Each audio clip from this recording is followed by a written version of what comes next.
오늘 아침에 아침 예배 때 담임 목사님께서 우리 6월 4일 날 돌아가신 몰트만, 위르겐 몰트만이라는 독일 신학자를 보여주셨는데 저도 한 명을 준비했습니다.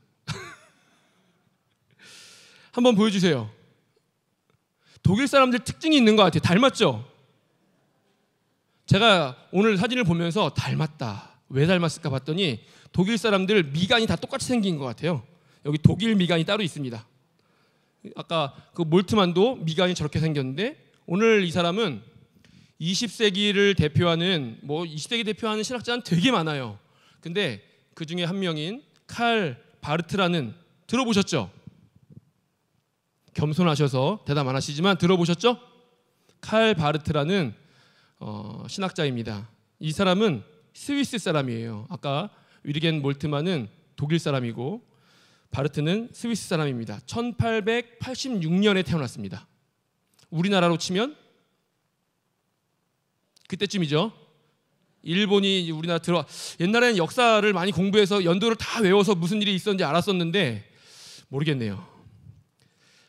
하여튼 그때쯤 19세기죠. 19세기 말에 태어난 사람입니다. 스위스가, 그러니까 한번 우리 스위스가 어딘지를 알아봐야 되는데 한번 지도를 보여주세요. 제가 동그라미 쳤습니다. 한번 보여주세요.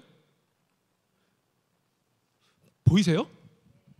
글씨가 파란색만 스위스고 전 여기서 잘 안 보이는데 여러분 보시기에 왼쪽이 프랑스, 아래가 이탈리아, 오른쪽이 오스트리아죠. 오스트리아, 위에가 체코, 독일, 룩셈부르크, 벨기에, 네덜란드 아마 이렇게 있을 겁니다.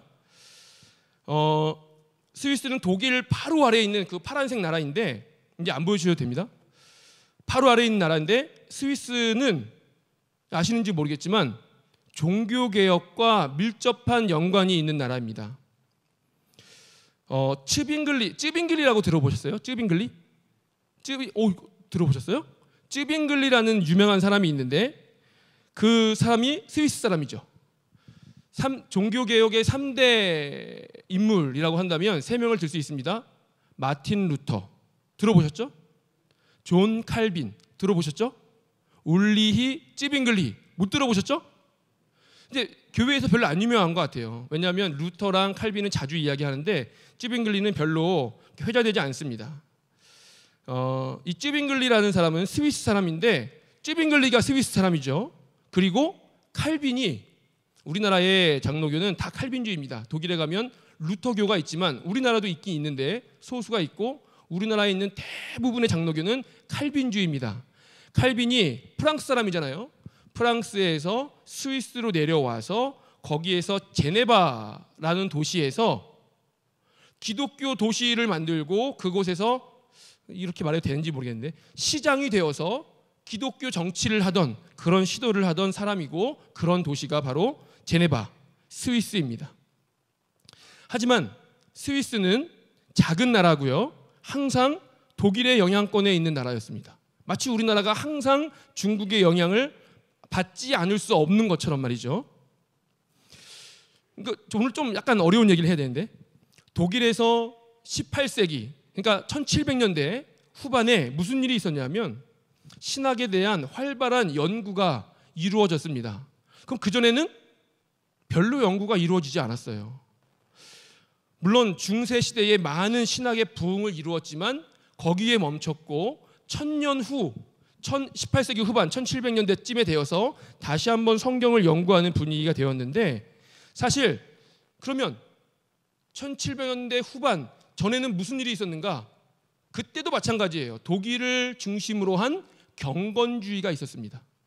경건주의, 우리가 그 말 그대로 경건을 추구하고 말씀을 통해서 똑같지 않겠지만 비유를 하자면 큐티를 사모하고 말씀을 가까이 하고 읽고 은혜 받고 그런 게 유행이었다면 1700년대 후반부터는 어떻게 하면 한 글자라도 더 연구할까? 어떻게 하면 한 글자라도 더 흔히 쪼갤까? 이런 것들이 연구되었다는 말이죠. 그래서 슐라이어 마허, 헤겔 들어보셨죠?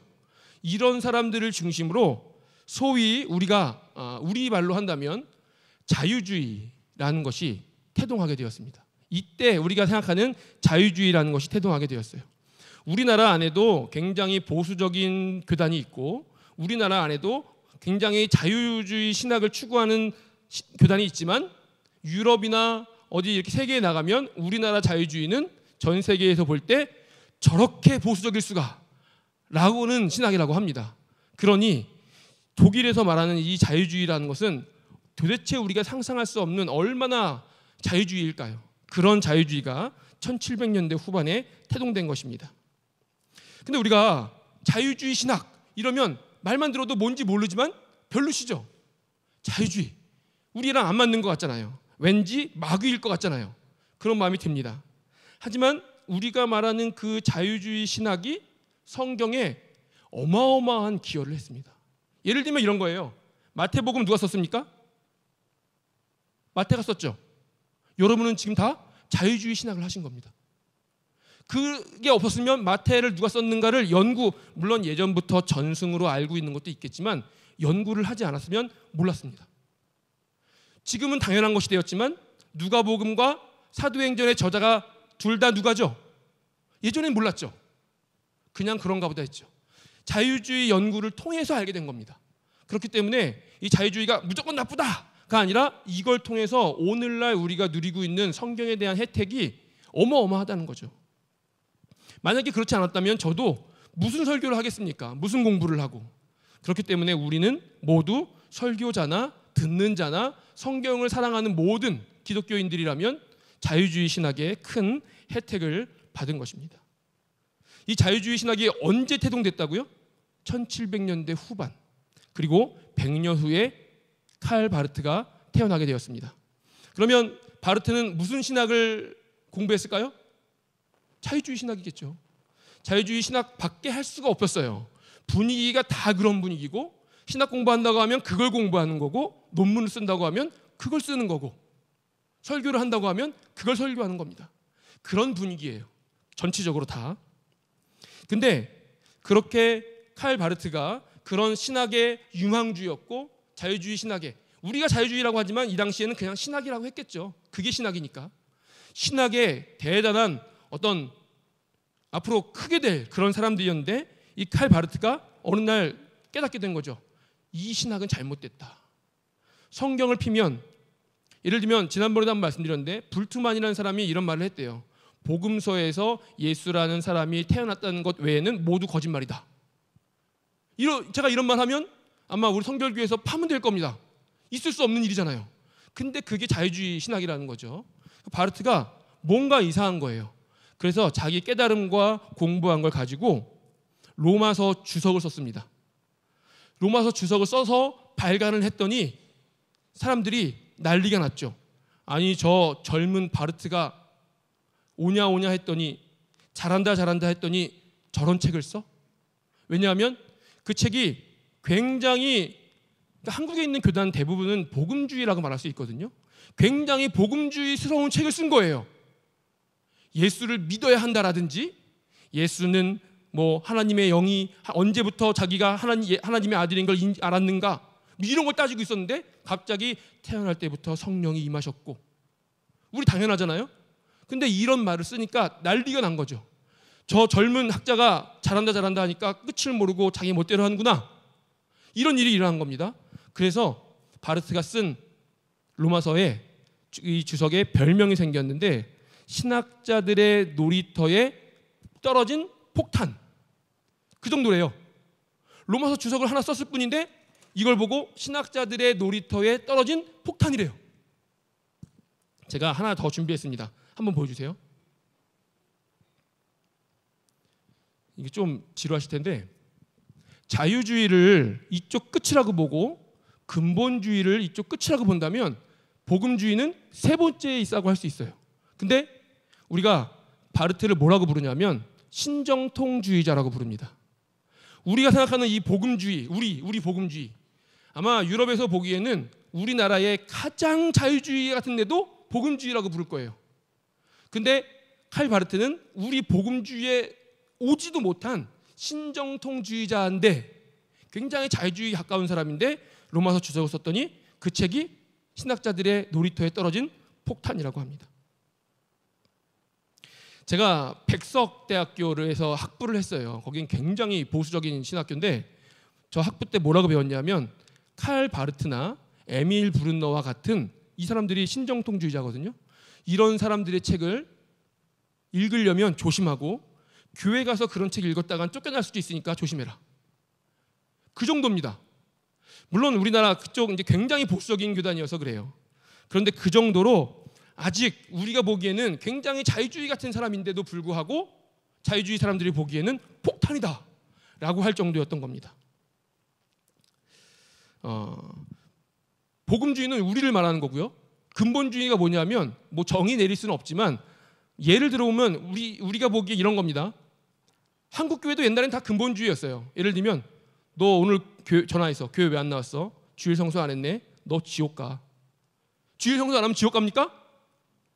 물론 그렇게라도 말해서 주일 나오면 좋겠는데 저도 어릴 때 그렇게 배웠거든요. 그런 게 근본주의입니다.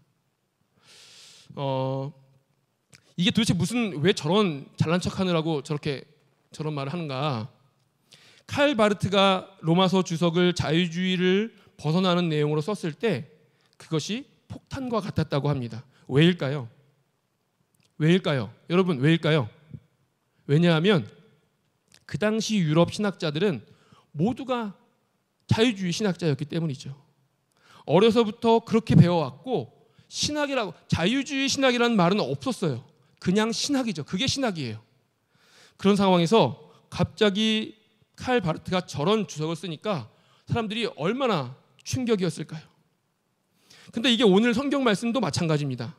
에베소라는 지역이 있었는데 에베소라는 지역이 아뎀이라는 신을 섬기고 있는 도시였습니다. 아뎀이란 무엇인가? 지난번에 제 기억에 담임 목사님께서 사진을 보여주면서 설명해 주셨던 것이 제가 기억이 나는데 풍요의 신입니다. 풍요의 신이에요. 그리고 전쟁의 신입니다.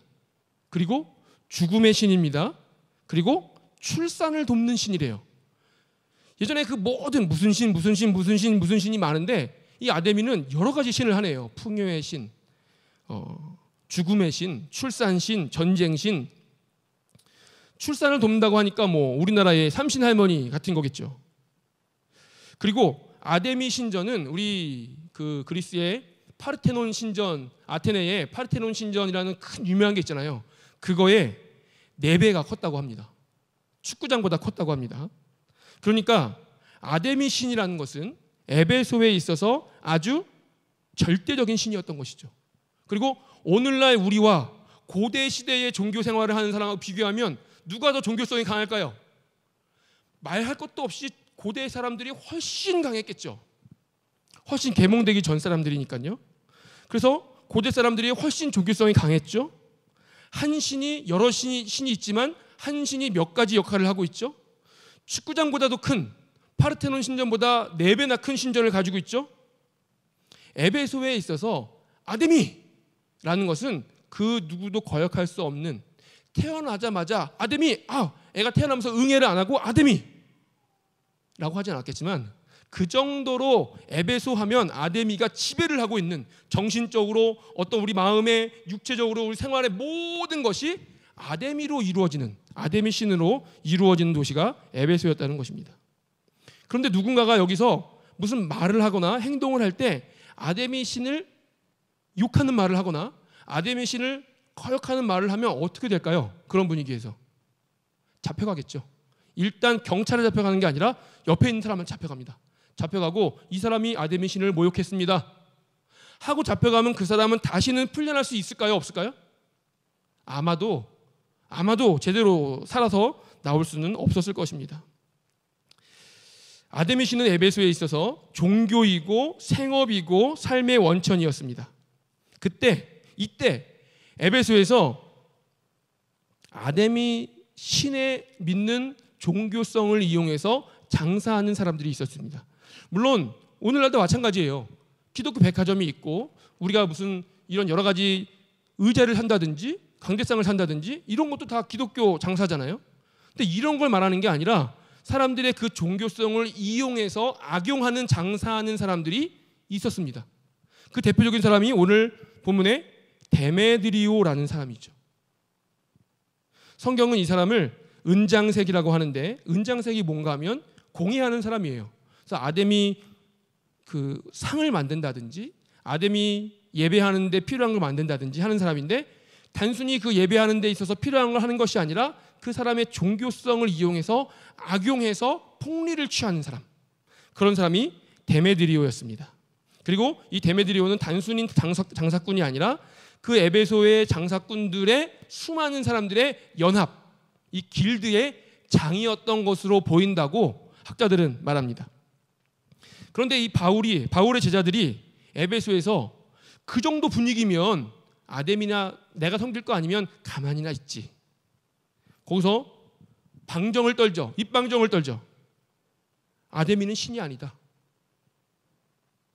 에베소에 있는 아데미로 인한 악귀들을 쫓아내고 아데미 신 믿는 여러 가지 관련된 마술책을 불살라버리고, 그랬더니 장사가 될까요? 안 될까요? 안 되죠. 매출이 떨어졌습니다. 그래서 데메드리오와 그 일당들은 신성모독이다, 아데미 신을 모욕했다라고 하면서 이들을 잡아들이기 시작했습니다. 그런데 이 데메드리오와 이 은장색 많은 사람들은 실제로 우리가 믿는 아데미 신이 모욕을 당했기 때문에, 바울과 바울의 제자들이 우리 신성 모독을 했기 때문에 화가 나서 그 종교성 때문에 그랬을까요? 아니죠. 우리가 장사하는데 방해되는, 우리보다 더 나빠 보이는, 우리를 방해하는, 우리의 대적인 것 같은 그런 사람이기 때문에 종교성을 이용해서, 잘 믿는 사람들이 이용해서 잡아들이게 된 거죠. 에베소는 그런 곳이었습니다. 다른 종교는 들어갈 수도 없고, 아데미 신이 그 지역을 장악하는 곳이었고, 그것을 통해서 부당한 이득을 취하는 곳이었습니다. 이런 걸 우리가 두 글자로 뭐라고 부를까요?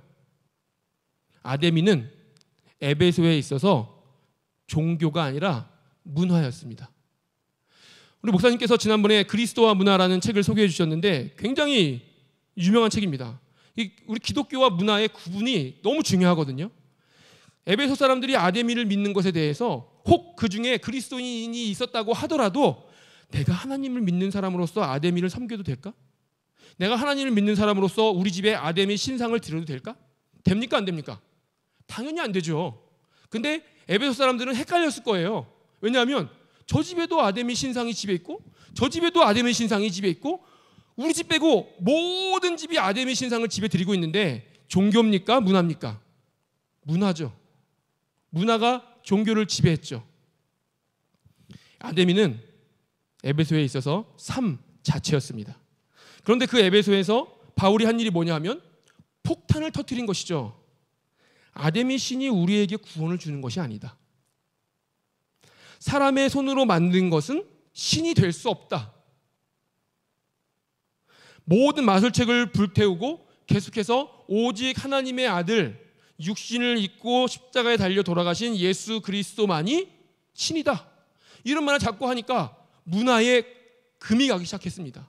그들의 마음에 의심이 생기기 시작했습니다. 장사에 방해가 되기 시작했습니다. 어떻게 이런 일을 할 수 있을까요? 아까 말씀드린 것처럼 에베소에서 아데미 신의 흠집을 내는 말을 한마디만 했다가는 무사할 수 없습니다. 오늘 실제로 성경에 보니까 소요가 일어났다고 말하고 있습니다. 소요가 뭘까요? 소요, 굉장히 고상한 단어로 소요 이렇게 해놨는데 이것은 헬라어로 타라코스라는 말인데 무슨 뜻이냐면 폭동이 일어났다는 말입니다.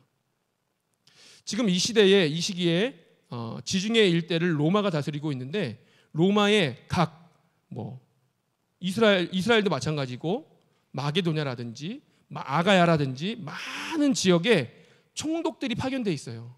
그러면 이 총독들이 황제의 명을 받고 총독이 파견되잖아요. 그럼 총독들이 해야 될 일 중에 가장 첫 번째가 뭔지 아세요? 폭동이 일어나지 않게 하는 겁니다. 정치를 잘하고 그 왕과 친하게 지내고 풍요롭게 하고 다 좋은데 그게 황제하고 무슨 상관입니까? 황제가 가장 눈여겨보는 것은 내가 다스리고 있는 이 로마가 안정되게 굴러가고 있는가. 그렇기 위해서는 총독들이 파견되어서 잘 해야 되는데 그 잘하는 것 중에 첫 번째가 폭동이 일어나지 않게 하는 겁니다. 그런데 지금 오늘 에베소에서 폭동이 일어난 것입니다. 이 에베소에서 바울이 터뜨린 게 뭐라고요? 폭탄. 복음이라는 폭탄. 예수 그리스도라는 폭탄. 아데미는 신은커녕 사실은 아무것도 아니라는 폭탄. 마지막에 은장색들의 사업에 직격을 날리는 폭탄. 그런 폭탄을 알렸습니다. 우리는 이 복음이라는 폭탄을 우리는 이 세상에 터뜨릴 수 있을까요? 우리 주변에는 그런 아데미가 없지 않습니까? 우리 주변에는 그렇게 하는 거 없지 않습니까? 라고 말하기에는 이 사람들도 아데미를 가지고 우상숭배다. 하나님을 믿지 않는 사람들은 하나님이 믿지 않는 사람들이 하는 것이다. 이런 인식이 없었습니다. 문화였어요. 문화인지 우상인지 구분도 안 되는 온 세상이 다 믿는 것이 아데미 신이었습니다. 그러면 오늘날 우리는 어디까지가 문화고 어디까지가 우상입니까? 어디까지가 우리가 하지 말아야 되는 거고 어디까지가 용납이 되는 걸까요? 이 세상을 향해서 우리는 예수 그리스도라는 폭탄을 터뜨릴 수 있습니까? 내가 하나님을 믿는 사람이기 때문에 내가 하나님 믿는 사람으로서 정체성으로 아까 저는 제가 청년부를 해서 그런지 몰라도 찬양하는데 너무 고맙더라고요. 그 은혜를 받았습니다. 근데 우리가 손을 들고 찬양하고 예배 시간에 눈물을 흘리고 설교 시간에 아멘을 하고 그런 거 말고요. 우리 삶에서 진짜로 우리가 그리스도라는 폭탄을 터뜨리고 있습니까? 그게 중요한 거죠. 예배 시간에 아멘 1000번 누가 못합니까? 나가서 그리스도라는 폭탄을 터뜨리는 게 중요하죠. 바울은 가는 곳마다 폭탄을 터뜨립니다. 폭탄의 대가는 무엇일까요? 잘하셨습니다. 저는 못했는데 훌륭하십니다. 존경스럽습니다. 바울은 그런 소리 못 들어봤잖아요. 폭탄의 대가가 뭐냐면 돌에 맞아 죽었는 줄 알고 내다 버렸죠. 근데 깨어나서 다시 들어가잖아요. 몇 번이고 파선을 합니다. 강도로 인해 죽음의 위기를 몇 번이나 맞습니다. 얼어 죽을 뻔하죠. 많은 폭탄을 그리스도라는 폭탄을 터뜨린 대가가 죽음이 날마다 도사리고 있는 것이었습니다. 우리가 바울처럼 똑같이 할 수는 없지만 우리가 그렇게까지 할 수는 없지만 우리 삶에서 내가 할 수 있는 만큼의 폭탄을 터뜨릴 수 있는가? 이 세상이 자기를 욕해도 이 세상이 손가락질해도 다메섹 도상에서 자기 안에서 한번 터진 예수라는 폭탄을 나도 터치지 않고는 버틸 수 없었다라고 고백하는 바울처럼 우리도 그 폭탄을 터뜨릴 수 있는가? 오늘 우리는 누구를 의식하며 살아갑니까? 우리가 사는 이 세상에서 나는 예수 폭탄을 터뜨릴 수 있습니까? 바르트가 아까 말씀드린 칼 바르트가 신학자들의 놀이터에 폭탄을 던진 것처럼 잘못하면 매장될 수 있잖아요. 신학계에서 완전히 퇴출될 수도 있잖아요. 하지만 그 폭탄을 터치지 않고는 배길 수 없었던 것처럼 바울이 죽음을 무릅쓰고 에베소에서 폭탄을 터뜨린 것처럼 우리도 폭탄을 터뜨리는 사람이 되기 원합니다. 우리도 내가 하나님의 폭탄이 되기 원합니다. 그래서 문화가 교회를 지배하고 세상이 성도를 지배하는 것이 아니라 이 시대에 오히려 신앙이 문화를 지배하고 성도가 세상을 지배하는, 그래서 바울처럼 하나님을 보고 달려나갈 수 있는 하나님의 폭탄이 되는 저와 여러분 되시기 원합니다. 기도하겠습니다. 하나님 은혜를 감사드립니다. 아데미 신이라는 거역할 수 없는 당연한 문화인 그 에베소에서 바울과 바울의 제자들이 예수 그리스도라는 폭탄을 터뜨린 것처럼 우리도 세상에서 그리스도의 폭탄이 되게 도와주시고 터뜨릴 수 있는 우리 모두가 될 수 있도록 도와주시옵소서. 이것을 우리의 노력으로 우리의 의식으로 하는 것이 아니라 성령님이 내 속에 내주하시고 충만하게 역사하셔서 그렇지 않고는 배길 수 없는 우리가 되게 도와주시고 계속해서 그리스도의 폭탄으로 삶을 살아가는 우리 모두가 될 수 있도록 함께해 주시옵소서. 예수님의 이름으로 기도드립니다. 아멘.